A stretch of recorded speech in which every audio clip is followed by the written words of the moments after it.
Es uno de los reclamos turísticos de Jordania y una de las maravillas del mundo. El lugar está envuelto en misterio y hará que nos sintamos como unos aventureros. Petra se hizo muy famosa a partir de su aparición en la película de Hollywood Indiana Jones y la Última Cruzada. En ella se sitúa la última parte de la película en la que los personajes descubren el Santo Grial. Su belleza es incomparable. Su color rosáceo, sus formas arquitectónicas enclavadas en un estrecho valle en mitad del desierto, la hacen única. Se estima que los restos ocupan 15 kilómetros cuadrados, de los que hay a la luz solo unos pocos, pero que son suficientes para atraer a una innumerable cantidad de viajeros. Según el folclore de la zona, en esta ciudad fue donde Moisés clavó su vara en la roca para que manara agua y conseguir así calmar la sed de su gente en el camino hacia la tierra prometida desde Egipto a Israel. Este hecho es narrado por el Antiguo Testamento y al que añaden que fue Petra el lugar y que por este hecho se abrió la tierra formando los cañones que ahora vemos. Petra, cuyo nombre deriva de estar excavada prácticamente en la piedra, fue la capital del imperio nabateo.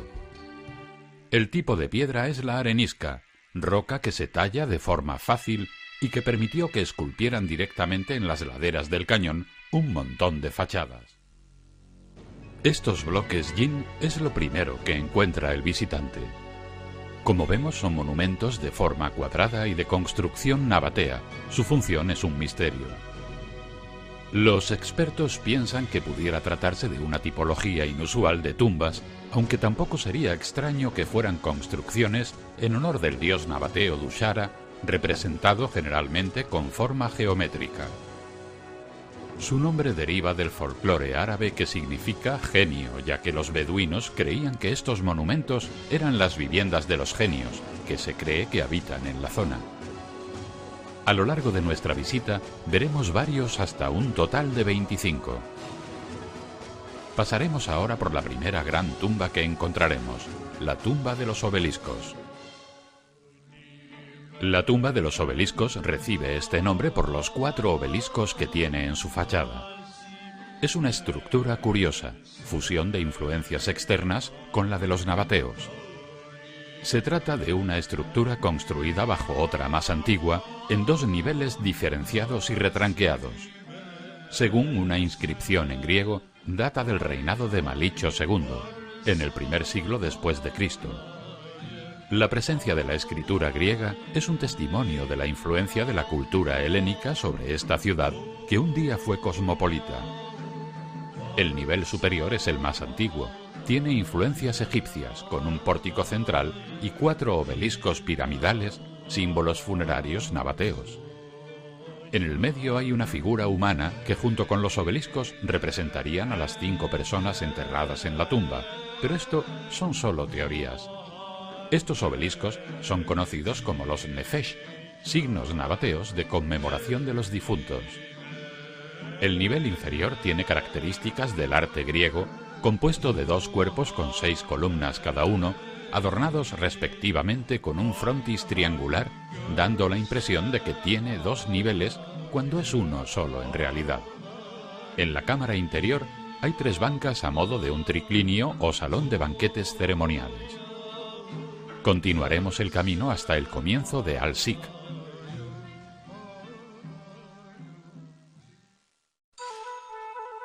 Al-Sik significa en árabe el eje. Es la entrada principal de Petra, una garganta oscura y estrecha. Veremos que en algunos puntos no tiene más de 3 metros de ancho. Serpentea en un recorrido de casi 1,5 kilómetros y termina en el monumento más conocido de la ciudad, el Tesoro. El Sik es producto de una falla geológica producida por las fuerzas tectónicas y desgastada por la erosión del agua. Las paredes que lo forman tienen de 90 a 180 metros de altura. A lo largo del Sik hay algunas cámaras subterráneas. La función aún se desconoce. La posibilidad de que fueran tumbas se ha excluido, así como que fueran viviendas. El consenso mayoritario es que albergó a los guardianes que defendían la entrada principal de la ciudad. También veremos en una de las paredes un enorme camello tallado y un hombre que lo acompaña a pie. Se encuentran delante del canal y están muy erosionados. Nos podemos imaginar en época remota llegando a la ciudad, mientras nos sentimos observados por gentes desde la parte superior. Pronto nos adentraremos en el corazón de la gran ciudad de las caravanas. Un riachuelo recorría el Sig y desembocaba en la plaza que hay frente al tesoro, pero fue desviado en el siglo XIX para facilitar la llegada de los turistas. Esta ciudad surge por ser un lugar de paso, un nudo comercial entre las rutas de caravanas. Era uno de los puntos por los que se podían sortear las montañas. Estas rutas eran las que venían desde el sur de la península arábiga y las que venían de diferentes puertos del Mar Rojo y confluían en lo que hoy es Aqaba, al sur de Jordania. Desde Petra, continuaban su marcha a los puertos del Mediterráneo de la actual Gaza, hacia el norte y hacia ciudades como Damasco y Palmira. Las primeras huellas de población sedentaria corresponden a un pueblo llamado los edomitas y se remonta al final del siglo VIII al siglo VII a.C. Este pueblo dominaba toda la región ocupando las colinas cercanas a Petra.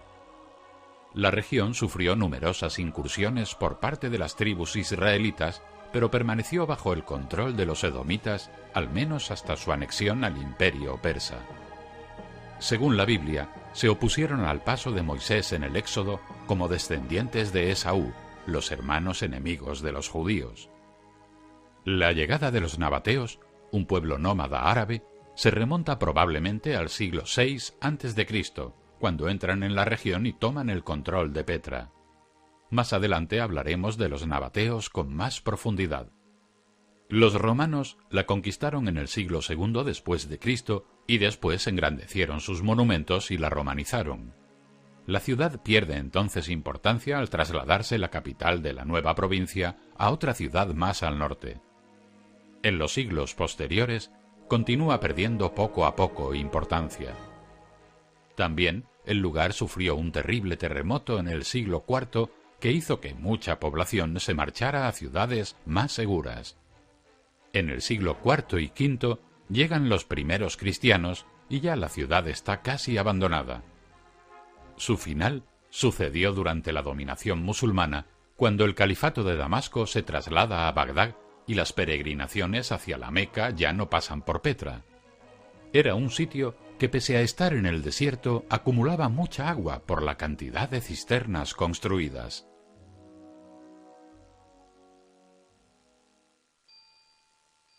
Por fin hemos llegado al final del Sig. Estamos en el tesoro. Es una tumba y su fachada es la más conocida. No sabemos a quién perteneció esta tumba, pero sí que sabemos que por su tamaño debió ser un rey nabateo. El nombre del tesoro tiene una curiosa leyenda. La tradición de los beduinos, los habitantes nómadas del desierto, dice que el faraón que persiguió a los israelíes con Moisés a la cabeza acabó aquí tras la persecución. Se cuenta que construyó esta tumba y que guardó su tesoro en una pequeña urna que hay en la parte superior de la fachada, justo en el centro.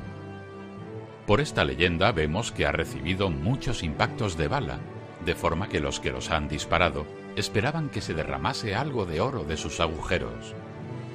Su estilo es helenístico y también combina algunos elementos egipcios como los símbolos de la diosa Isis.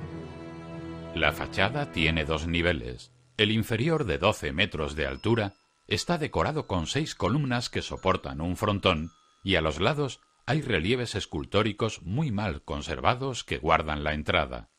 Los expertos creen que representan a Cástor y Pólux, hijos de Zeus. En el segundo nivel hay representadas 3 falsas glorietas con 6 columnas frontales. Las glorietas laterales son cuadradas y tienen un techo en forma de frontón inclinado hacia los lados, y la central es redonda. Sobre esta se halla la urna y la figura de un águila que simboliza una deidad masculina nabatea. En las paredes sin excavar de las falsas glorietas hay relieves. En la central, enfrente, está la figura de la diosa de la fertilidad de Petra, conocida como Al-Uza, asociada a Isis. Fijémonos a lo largo de la visita que hay dos principales estilos de decoración de las tumbas. Una de ellas representa una especie de almenas en la parte superior, ya sea en dobles filas o medias almenas enfrentadas. Si penetramos en el edificio veremos que tras la puerta hay una sala vacía de unos 12 metros cuadrados y una especie de hueco en el suelo para los rituales en honor de los dioses locales. En el año 2003 se descubrió un piso inferior delante del tesoro a unos 6 metros de profundidad. Este espacio contenía varias tumbas. Esto demuestra que aún quedan muchos restos desconocidos en la ciudad. El tesoro forma parte de una de las 7 maravillas del mundo moderno. Contemos ahora un poco de historia sobre los nabateos. ¿Quién fue este misterioso pueblo? ¿Cómo pudieron edificar semejantes monumentos en mitad del desierto? ¿A qué se dedicaban? La respuesta no es sencilla, pero intentaremos desvelar los secretos de este olvidado pueblo de la antigüedad. Su origen es incierto, pero muchos historiadores dan por bueno que su origen está al norte de la península arábiga. Se dedicaban al pastoreo y no practicaban la agricultura. Vivían en tiendas ya que eran nómadas. Poco a poco descubren que colocarse en el sitio clave y cobrar a las caravanas comerciales era más rentable que cuidar animales. El control de las rutas era la llave de la prosperidad y poco a poco fueron ejerciendo ese poder. Su imperio llegó al Mar Rojo apoderándose de la península del Sinaí, extendiéndose desde el norte de Arabia hasta llegar a Damasco. Sabemos que los egipcios emprendieron una campaña contra ellos en su faceta de piratas del Mar Rojo. Tenemos conocimiento de su presencia por primera vez en el 312 a.C. En esta época, una vez muerto Alejandro Magno y descompuesto su vasto imperio, hay una lucha entre dos de sus partes. Uno es el imperio Seleucida, situado en el norte de Jordania, Siria e Irak, y el otro es el imperio Ptolemaico, en Egipto. Luchan por el control de la zona de Israel, Líbano y el sur de Jordania. En ese año, los seleucidas luchan contra los nabateos que les estaban cobrando por el paso de mercancías, por ello atacan Petra. Los nabateos tenían una lengua y una escritura propia, pero no se han encontrado prácticamente textos en sus dominios. Este lenguaje está emparentado con otras lenguas de la región, como el hebreo y el arameo, y por ello se han podido traducir sus escritos. La época nabatea está mejor documentada que otros tiempos de la antigüedad, pero la mayoría de los documentos están escritos en papiro y otros soportes que se descomponen con facilidad. La historia de este pueblo va ligada a no querer ser menos que el resto de los pueblos que conocieron y a querer tener las cosas de las que otros disfrutaban. Por ello vemos que se engrandece a los muertos como en Egipto, se construye un gran teatro como los griegos y los romanos, y se levantan grandes templos como los asirios. La calle de las fachadas es el corazón de Petra y un denso conjunto de tumbas construidas por los nabateos en los salientes rocosos. Se puede acceder fácilmente a ellas, y hay al menos 40 de estructura muy similar. En este lado del desfiladero, antes de llegar al teatro, hay una pequeña escalinata que asciende hacia la montaña Madbah. Sube en dirección sur y luego gira hacia el oeste y acaba en una cumbre. Llega hasta un altar de sacrificios en honor a Dushara. Este altar de sacrificio es también llamado Al-Madbah. Es precedido por 2 obeliscos de 6 metros de alto. Están situados en la parte más alta de la ciudad. Se sabe que son producto de la excavación de la montaña, de la que solo dejaron las 2 moles de piedra. Increíble. Algunos estudiosos creen que es la representación de dioses nabateos, pero no se sabe a ciencia cierta el uso de estos obeliscos. El altar consta de un patio rectangular con bancas a los costados, llamado triclinium, donde los sacerdotes comían juntos y luego ofrecían los sacrificios a los dioses. Posteriormente se ubica el motab o repositorio, un bloque de piedra donde se guardaban las estatuas de los dioses. Desde aquí, la vista del conjunto es impresionante. Este teatro, que fue originalmente construido por los nabateos en el siglo I, llegó a tener una capacidad para 3.000 espectadores. Después fue ampliado por los romanos para que albergara a unos 8.500 espectadores. Fue tallado mayormente en la roca contra un monte, pero la parte del proscenio, la parte de la escena, fue construida con una mezcla de roca tallada y sillares. Tenía una orquesta semicircular y gradas en 3 niveles superpuestos en forma de media luna. El teatro fue descubierto en 1961 y sacado a la luz por un equipo de arqueólogos estadounidenses. Los nabateos también querían divertirse como lo hacían los griegos y los romanos. Querían tener su símbolo de poder, además de cumplir la función de contentar a las masas con entretenimientos. Hablemos ahora un poco sobre el agua en la ciudad. Nos podemos preguntar cómo una urbe, capital de un imperio, en medio del desierto se abastecía de agua. Tenemos evidencias de que los nabateos supieron aprovechar la poca agua que caía en el lugar. Existen por la zona algunos manantiales, pero solo podrían proporcionar agua para unas pocas familias. Los nabateos construyeron un sistema de recogida y distribución de agua mediante cisternas y canalizaciones. Tenían establecidas una serie de reglas para que el agua llegara a todos los habitantes. Petra está situada en una depresión y por ello podía recuperar las aguas de una cuenca pluvial gracias a la impermeabilidad de las rocas. Construyeron a la entrada de la ciudad un túnel por el que se canalizaba el agua que de forma torrencial caía en algunas épocas del año. De esta manera se conseguían 2 cosas: el evitar que sus hogares se anegaran y que hubiera agua para vivir todo el año. Las instalaciones de recogida y distribución de agua para almacenarla y transportarla a través de un terreno tan escarpado todavía son visibles, incluidos un dique o presa hidráulica y varios embalses. También hubo una amplia red de cisternas. En el noreste y sureste de Petra, las aguas fluían en galerías excavadas en la roca y recubiertas con pasta resistente al agua o mediante una red hidráulica de tuberías suavemente inclinadas, hechas de cerámica. Llegó a haber 2 fuentes públicas con agua permanente. Más adelante llegaremos a una.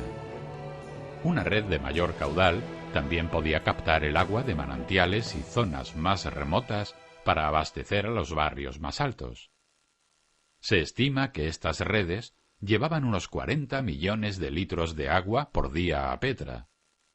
Cuando los romanos conquistaron la ciudad, cortaron el acueducto durante el asedio con el fin de obtener la rendición de los habitantes. Por ello, el agua era su punto fuerte y a la vez su punto débil. Tenemos que fijarnos en los laterales del cañón para ver a la altura de una persona que las paredes están horadadas haciendo de canal. Esta es la primera tumba que nos encontramos del conjunto de las tumbas atribuidas a los reyes nabateos. Probablemente fue construida por el rey Malicho II en el año 70 después de Cristo. La fachada tiene 4 enormes columnas que sostienen un entablamento. El frontis triangular se remata con una urna que da nombre a la tumba. En el interior hay una enorme cámara llamada hipogeo, que es el nombre dado a las galerías subterráneas excavadas. En la parte trasera hay una inscripción que recuerda la consagración de la tumba como una catedral por el obispo en el año 447. Frente a la tumba hay una pequeña plaza, soportada por 2 niveles de arquerías que fueron añadidas posteriormente. Este espacio permite admirar la magnificencia del monumento y exagerado por la columnata que lo rodea. Recibe este curioso nombre por el aspecto que tiene su fachada, con unas vetas vistosas y coloridas, presentando una gama de minerales rosados, azules, blancos y amarillos, y parece cubierta por una gigantesca cortina de seda. Su ubicación la ha hecho vulnerable a la erosión, por ello los elementos de su fachada están muy desgastados. Pueden distinguirse 4 columnas bajo un también erosionado entablamento. Recibe este nombre por el estilo corintio de sus capiteles. Su distribución es muy parecida a la de la tesorería, pero su estado está mucho más deteriorado. De esta forma se demuestra la importancia del sikh como un protector natural contra los elementos que erosionan estos monumentos. En ausencia de inscripciones y otras evidencias históricas, solo podemos basarnos en hipótesis relacionadas con el estilo arquitectónico para afirmar quién fue enterrado aquí. Algunos estudiosos creen que este personaje era el rey Aretas III. Pero como en el resto de tumbas, él no estuvo enterrado solo aquí, sino que por el número de nichos que encontramos en el interior, debió ser un panteón familiar. Este monumento es de los más grandes de la ciudad. Su fachada tiene 49 metros por 45. La tumba se llama así porque tradicionalmente se cree que imita la arquitectura de los grandes edificios helenísticos. Otros afirman que el autor se inspiró en la Domus Aurea, el suntuoso palacio de Nerón en Roma, pero esta hipótesis no está apoyada en base alguna. Tiene 4 puertas grandes, enmarcadas por una especie de semipilares con capiteles nabateos rematados por una moldura doble con un friso liso. Ellos se enfrentan a una especie de gran balcón y se accede por una escalera tallada en piedra arenisca. El efecto global es impresionante y equilibrado. La decoración arquitectónica se presenta como una combinación de elementos idénticos que se repiten en secuencia, de modo que el efecto general es de complejidad. Solo los 2 cuartos centrales se comunican entre sí. En ausencia de cualquier documento, se considera que esto podría ser la tumba de Rabel II, último rey de los nabateos. Esta tumba no es parte de las tumbas reales, pero su importancia y belleza hacen necesaria su inclusión en esta ubicación. Cerca de Jebel al-Qubta, en la cima norte de la montaña rocosa, aparece la fachada de la tumba. Siempre en penumbra, está protegida de la intemperie, por ello todavía conserva una elegancia tranquila, sobre todo en sus partes erosionadas muestra una paleta de colores impresionante. Un bajorrelieve adorna el frontón de arco coronado por un águila que representa la cabeza de una gorgona sobre un fondo de bosque. Probablemente un patio porticado se extendía a través de la carretera, como lo demuestran algunos fragmentos de medias columnas enterradas en la arena. En la mitología griega, una gorgona era un monstruo femenino a la vez que una deidad protectora. Su poder era tan grande que cualquiera que intentase mirarla quedaba petrificado, por lo que su imagen se ubicaba en todo tipo de lugares, desde templos a cráteras de vino, para propiciar su protección. En el interior hay una cámara funeraria en cuyas paredes hay 3 nichos. Esta es la única tumba de Petra a la cual es posible asignar su propietario. No hay duda por la inscripción funeraria que dice que la tumba fue dedicada por su hijo a Sextus Florentinus, pariente de Adriano, el cual fue propretor de la provincia de Arabia en el año 126 hasta el 130 después de Cristo. En este punto de la visita nos hacemos una pregunta. ¿Era Petra una ciudad de los muertos? Hemos visitado hasta ahora numerosas tumbas. ¿Podría serlo? Esta casa, junto con otras excavadas en las laderas de la montaña, son accesibles si se es intrépido y se tiene buena condición física, ya que su acceso no es muy bueno. Aquí vemos cómo el lugar sí que era efectivamente algo más que un conjunto de tumbas. La montaña está coronada por un acueducto. La casa de Doroteos recibe su nombre a causa de 2 inscripciones griegas que se encuentran en sus paredes interiores en las que se habla de un tal Doroteos.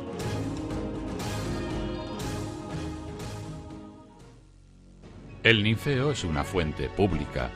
Vemos que junto a ella ha crecido un árbol de pistachos por la abundante humedad. Se encuentra en la confluencia de Wadi Musa con el Wadi al-Mataha. Un wadi es un cauce seco que en determinadas épocas del año se llena. Sería lo mismo que un torrente. De estas palabras deriva el vocablo wad, y que da nombre a muchos ríos, como el Guadiana o el Guadalquivir. La estructura del ninfeo es semicircular y el tanque está tallado. Hay unas bases de columnas en la cuesta de la colina que sugieren que existía otra fuente en este lugar.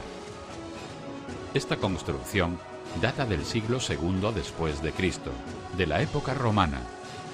Nos da una idea de la importancia de una ciudad que puede permitirse una fuente pública en pleno desierto. Esta calle, llamada de las Columnas, llegó a tener 6 metros de ancho. Probablemente, esta calle se había convertido en la principal arteria de la ciudad antes del reinado de Aretas IV, pero fue él quien dio a la calle un aspecto monumental. El emperador Trajano en el siglo I después de Cristo, tras la conquista de la capital nabatea, decidió embellecerla y poner a esta calle el nombre de Cardo Maximus, como en el resto de calles principales de las ciudades romanas, con orientación este-oeste. La calle se convirtió en el corazón de la metrópoli, en el camino al que asomaban todos los edificios públicos más importantes.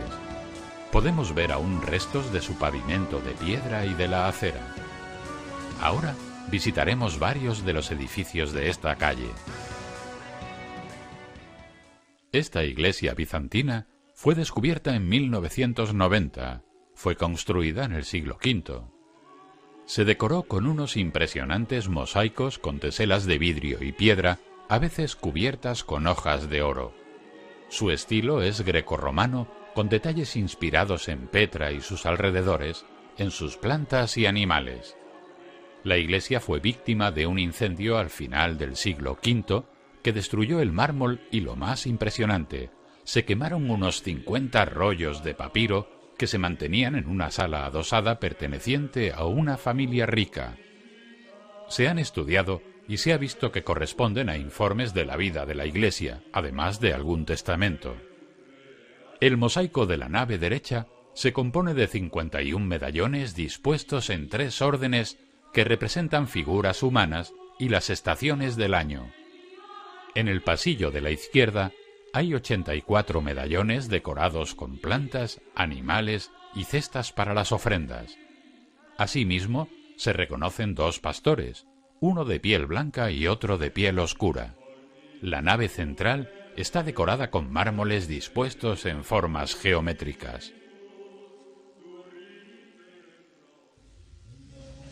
Al oeste de la calle de Columnas se encuentran las ruinas del Templo de los Leones Alados. Su acceso era originalmente a través de un puente construido sobre el Wadi Musa, y sus pilares son todavía visibles. Las excavaciones comenzaron en 1974 y el templo se fecha en torno al siglo I a.C.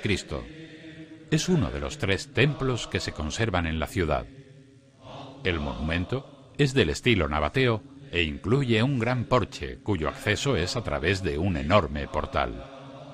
En el interior había una especie de espacio que pudo contener los vasos sagrados. El suelo del templo, así como la parte inferior de las paredes exteriores, se cubrieron con mármol, mientras que las partes superiores de las columnas y el techo estaban cubiertos con estuco pintado. Recibe el nombre por los leones alados que aparecen en los capiteles, en vez de la típica decoración de los de estilo corintio a base de hojas de acanto. El Deir es de los monumentos más impresionantes de Petra. Sus dimensiones son muy grandes, con 49 metros de ancho por 39 de alto. La cúpula que corona la fachada tiene 9 metros de altura y el conjunto data del siglo III a.C. Es el edificio conservado más grande de la ciudad. Durante el Imperio Bizantino, los monjes volvieron a utilizar las cuevas en el camino de la Ad-Deir, de forma que se convirtió en una capilla rodeada de celdas de los monjes. Tenían por costumbre pintar una cruz en color blanco en la parte superior de cada alcoba. Esta reutilización confirma la función original del monumento como un lugar sagrado. Por ello, los cristianos adaptan el edificio. Existen aquí varias inscripciones nabateas excavadas en la roca donde se habla de un dios llamado Obodat.